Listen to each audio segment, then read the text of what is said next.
Cordial saludo, este es un video del curso de Historia Social, Política y Económica de Colombia del programa de Ciencia Política de la Universidad Nacional Abierta y de Distancia UNAD, profesora a cargo Giralicet Perea. Bien, en la historia de Colombia identificamos tres etapas: el periodo precolombino, el periodo colonial y el periodo republicano. El periodo precolombino pertenece a todo el periodo desde el año 600 hasta el año 1600, en el que se desarrollaron diferentes culturas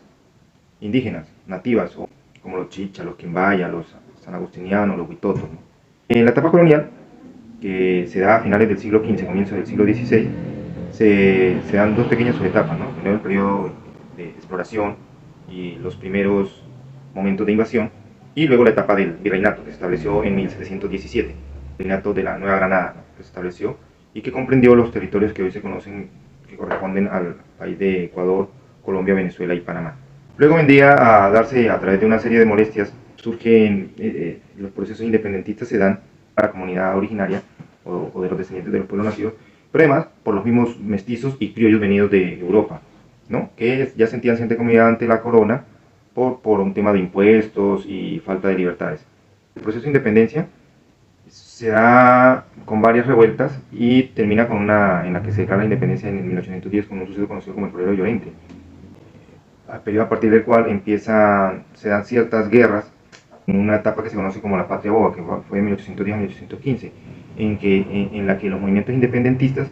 se enfrentan entre sí por ver la manera del gobierno de establecer si federalistas y centralistas. Y esto es muy importante porque es una bifurcación que nos viene a acompañar a lo largo de toda la historia de nuestro país. Este periodo de Patria Boba, luego se da la reconquista por parte de España, que comprende 1815 hasta 1818, en el que finalmente las campañas independentistas en cabeza de Bolívar y Santander logran independizar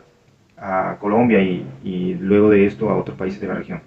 A partir de allí empezaría lo que vendría a ser el periodo de la República, ¿no? Ya estamos dentro del siglo XIX y se empiezan a dar cierta serie de procesos. Bueno, esta diferencia que habíamos hablado entre federalistas y centralistas, lo que defendían, además del modelo de gobierno, sí. Dentro de este periodo, después de la independencia,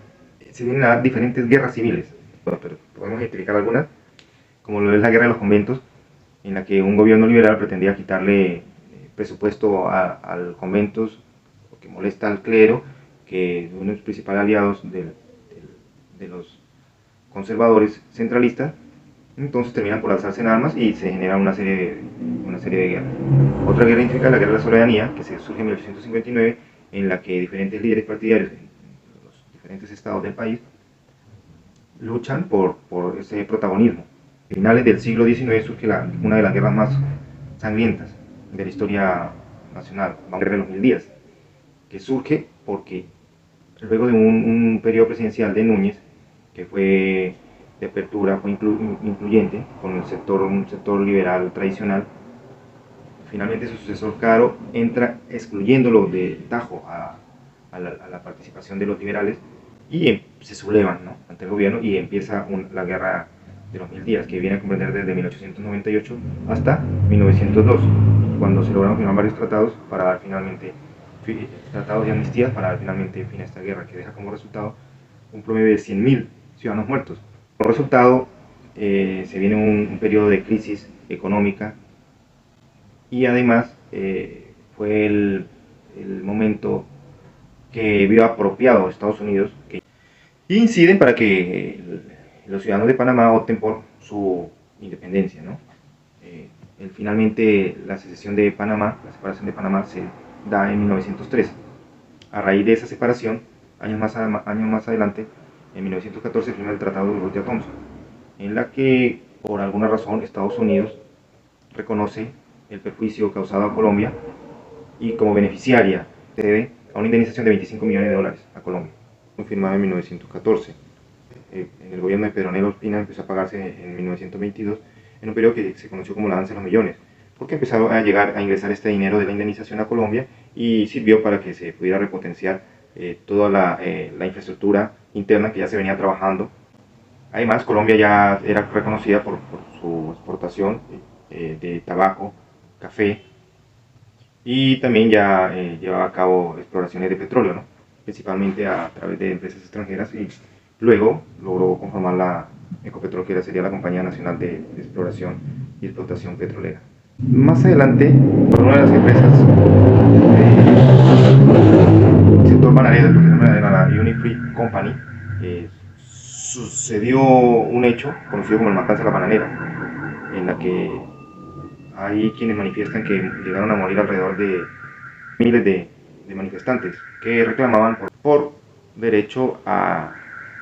un trabajo digno, ¿no? A raíz de este suceso de la matanza de la bananera, se destaca un líder del origen liberal, Eliezer Gaitán, que para entonces era representante de la Cámara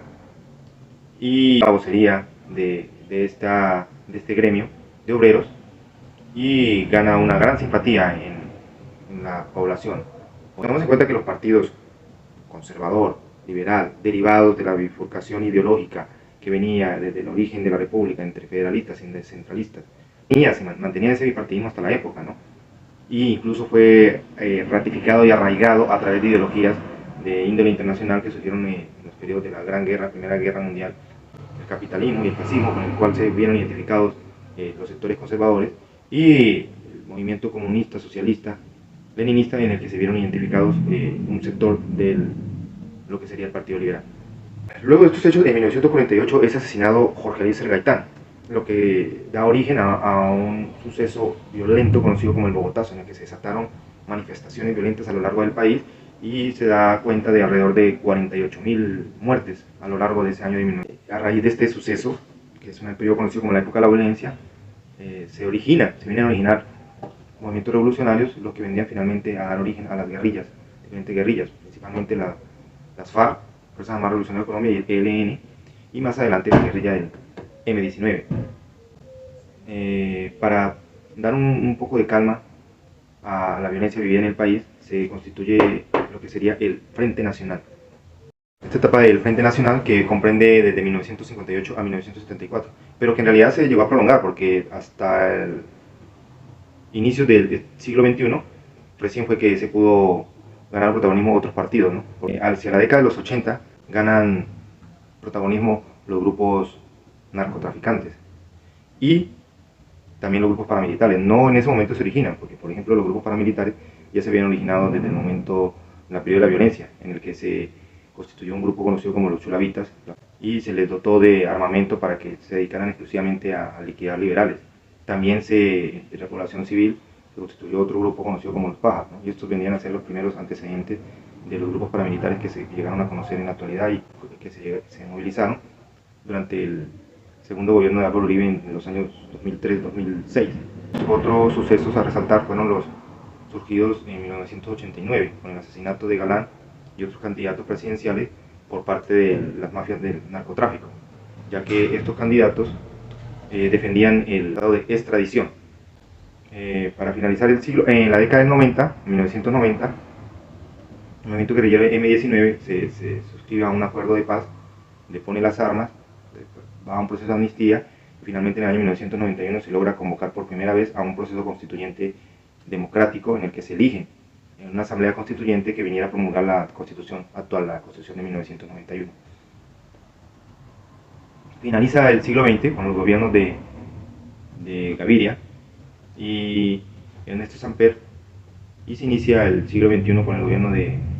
Pastrana y Uribe. Parte de la historia actual que conocemos ya es el surgimiento de los hechos violentos de las guerrillas y el frontal por parte del Estado, promovido por Álvaro Uribe, y del que se conocieron hechos, o del que se conocen hechos actualmente como los denominados falsos positivos, en la que se asesinaron a muchos jóvenes inocentes como positivos presentados, pero que sí eran campesinos o jóvenes indigentes que se encuentran en proceso de investigación. En la actualidad, luego de la movilización de la FARC, desde el acuerdo de paz firmado por el presidente Santos en 2012, ya ha venido un poco de calma, y sin embargo todavía se encuentran investigaciones de este tipo de hechos. Lo que podemos ver en la actualidad es que esta bifurcación ideológica desde el origen de la República todavía se encuentra latente, ¿no? Entre liberales, conservadores, capitalistas, socialistas, federalistas, centralistas. El tema está en que, o la sugerencia sería que que deberíamos trabajar en un proceso educativo que nos permita sanar estas heridas sociales, que se promulgue por el respeto entre las personas, que se haga respeto a la Constitución en la que se da la protección o se garantizan los derechos fundamentales de las personas y se promueve un Estado social de derecho, entonces que se respete, que se haga valer esta Constitución. Y además el proceso educativo con incidencia en datos históricos y sociales que permitan verdaderamente sanar estas heridas para que la población pueda unirse como nación, que pueda reconocerse en la diferencia y que no solo nos unamos como nación o país, sino que además aportemos a un proceso de integración regional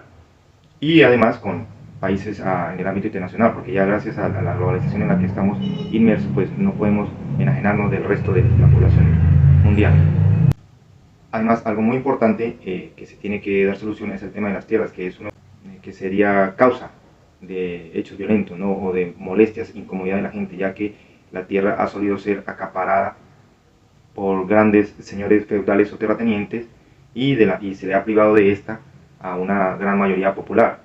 ¿no? Entonces lo que se prevé o lo que deberían apostar los gobiernos actuales